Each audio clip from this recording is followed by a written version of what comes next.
Omni Sport Breakfast with MKT and Kevin McCollum. Right, we're going to finish off our Friday with our unpopular opinion. Our man is back, Daniel Hirsch, an absolute mensch, living La Vida Loca down in Cape Town there. Dan, what's going on this morning, pal? How you doing, boys? Well, Yeah. Good morning. Yeah, no, we're doing well. How awesome is Flip van der Merwe? He's proper, eh? No, that's a mensch. Yeah, that's That's a full-blown mensch. he's a pretty decent bloke, yeah. No, he's a champion. Listen, I think let's talk rugby, a little bit of rugby.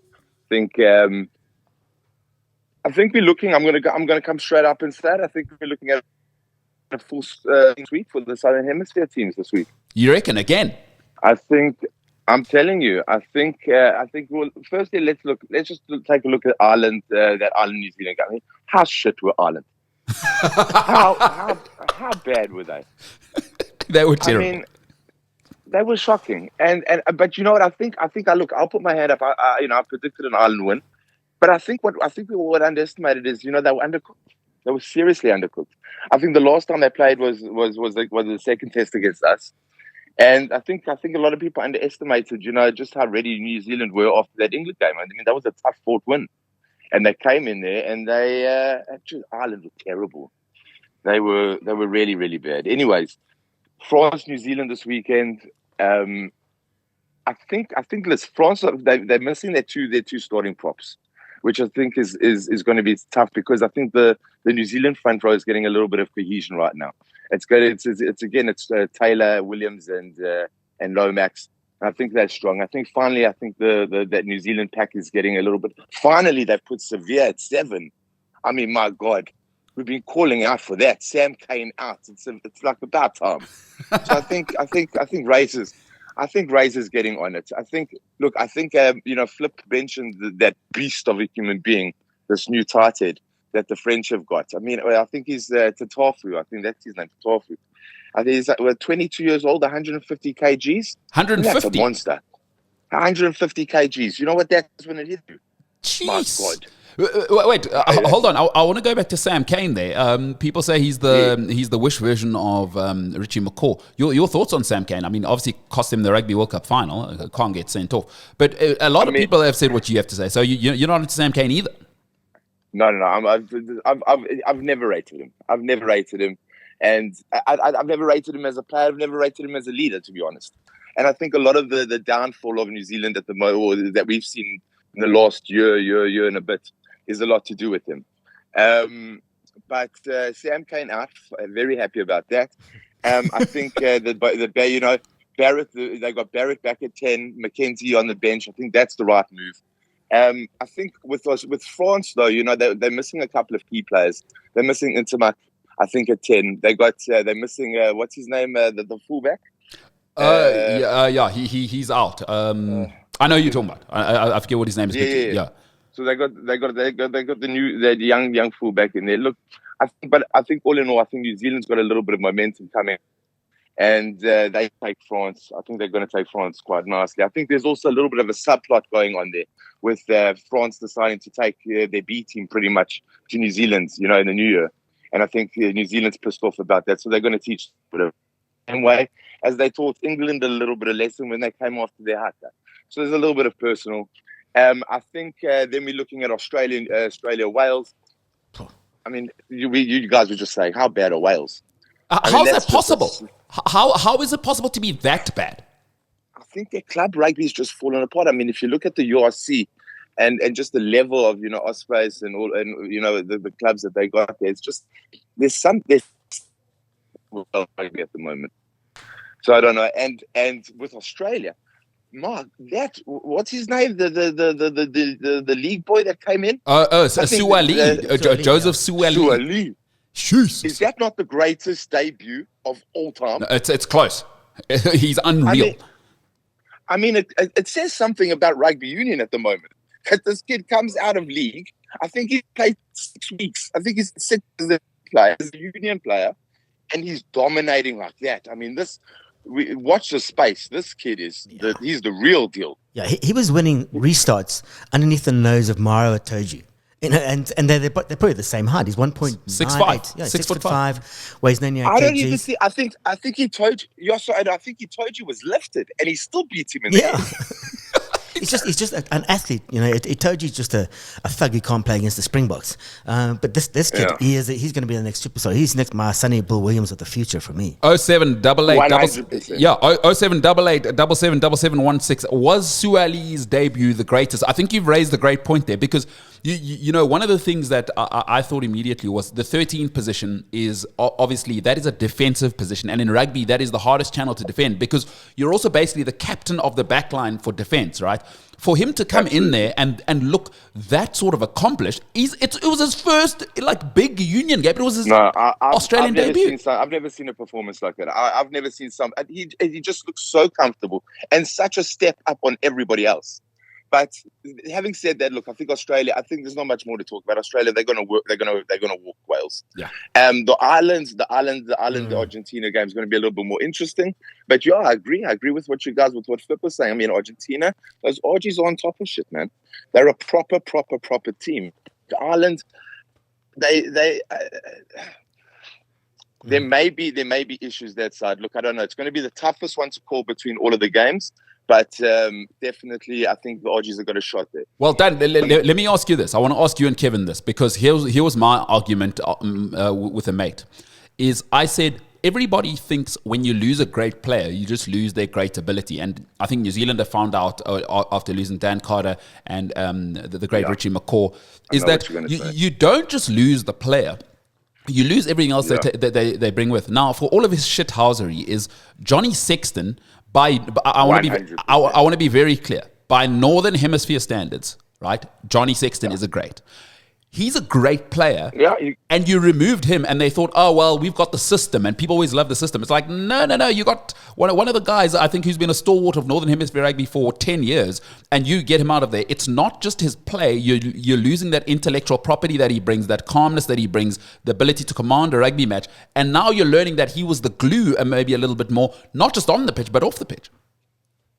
But absolutely, and I think there's another thing to be said about that. We talk about how the luxury of depth that we've got in this country. When you look at Ireland, I think what have they got? 140 professional players, signed contract players. When you lose somebody of Sexton's level, it's not that easy to just bring somebody else in and just step in and take over the mantle. That we're talking about Sexton. I agree with you. It was really an absolute piece of crap. Yeah, but proper number 10. I mean, he commanded stuff. So that definitely could be something. And look, let's see. But I think the one before I talk about the box, I want to hear Kev. Kev, we looked at last week. Bad game, really. He was so slow. I thought he was so careless when he got to the ball. And I've always had my doubts about him. But if I really look at the box selection, and especially Russie's, his movement towards utility players, have they not missed a trick with Sanel and Nahamba, not bringing him into the squad? They probably have, but I think Russie's building this squad. He wants to come away with 3 wins for me. But I think you're absolutely right. But he's got his core, and he's got the guys on the fringe. He's got his favourites. He does have his favourites. Yeah, he's got his favourites and he's got his core. And he does like to bounce them around, keep them fit, keep them happy. I mean, because you have to keep players happy. But yeah, I mean, that kid is knocking on the door, without a doubt. I think that Nahamba is absolute quality. I mean, he can play 9, he can play 10, he can kick for post. We've seen our issues, when Barney's not necessarily on the track. I know we've got Sasha, but I think Nahamba would really be he actually reminds me of... Sorry, he actually reminds me of Ruan Pino. Yeah, sorry. So it reminds me of Ruan Pino, a lot of that. 100%. Yeah, because he was that utility guy. And that was Ruan Pino's, his greatest strength was his greatest weakness. Because he could play anywhere from 9 to 15, and Jake White is going, well, hang on, I'm going to put you on the bench. You just cover 8 positions for me. Well, Peter de Villiers called him the Tiger Woods of golf. I don't know if you remember that. Yeah. Tiger ended up, it didn't really end up too well with Tiger. You know what I mean? I do know what you mean. Talk about it. Yeah, all right. Talk about a Swedish mistress and a golf club, but No, let's not. These things happen. Listen, golf clubs end up in windscreens of cars all the time. That's the ruggers this weekend. Let's talk. What else is on your mind? All right, so we got first. I think just a big ups to Bafana, and I call him Hugo Boss. I mean, shit. I love that. We qualified for a tournament. Fuck. I mean, the boys are doing well. I mean, we didn't really have to kick a ball. I mean, South Sudan. Go on, South Sudan. I mean, fuck, But listen, before. The other point one is something I wanted to talk about. I don't know if you heard the story about Dave Coote. The moving on to footy. This David Coote, the referee in England. Yeah. They got called out. I mean, David Cunt. Let's be honest. I mean, what an absolute. And it brings into question one or two things. The Premier League is stacked with some of the best players in the world, international players. Yet all the refs seemingly come from one little area in like Northern Yorkshire, and it's ridiculous. Like, why aren't they bringing international, like the top international refs into the Premier League? And where you've Coote, who've got bias, and he had bias. He's obviously got bias, against Scouts. And we saw it. I mean, last season when everybody who watched that Everton game when Pickford takes out Van Dijk, which absolutely had an effect on our season. When we lost Van Dijk, that ACL, we see what's happening with Rodri now with City. It's the equivalent of what happened with us with Van Dijk. He's sitting on one. He doesn't give a red. Yeah. I mean, come on. No, it was a shocker. It's so blatant. But I think, just to end off, what the funniest part about this whole thing is as much of a dickhead is there to be caught on camera talking about, his bias and his hatred against Klopp and against Scousers. I think there's now a secondary video that's now been released where they've found him snorting a mysterious, white powder. So just a complete, utter arsehole.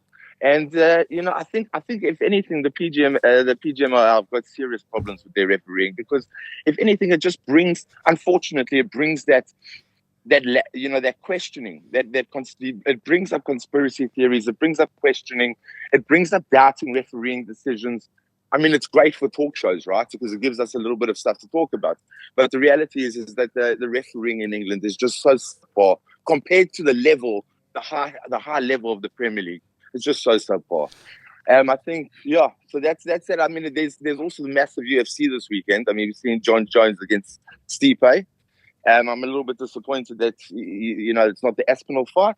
But I think, if anything, that's the fight this weekend because the Mickey show is just an absolute joke. Yeah. And it's an embarrassment to the sport. No, I couldn't agree with you more. Mike Tyson and listen, everyone's got to do what they got to do. I like what you said about the referees. I hadn't thought about international referees coming into the Premier League. Daniel Hirsch is always going to have that unpopular opinion. Dan, appreciate you. Have a fantastic Friday night. Enjoy the family. Be safe out there in Cape Town.